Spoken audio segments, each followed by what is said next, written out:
এই নামাজ কেন পড়েন?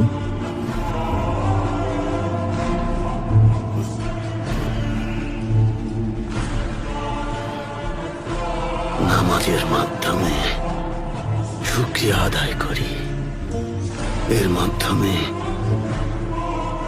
আল্লাহ তাআলাকে স্মরণ করি, আল্লাহর কাছে ক্ষমা চাই। আমরা ট্যাঙ্গারির কাছে প্রার্থনা করি, মোহাম্মদের কথা বলুন সাল্লাল্লাহু আলাইহি ওয়াসাল্লাম।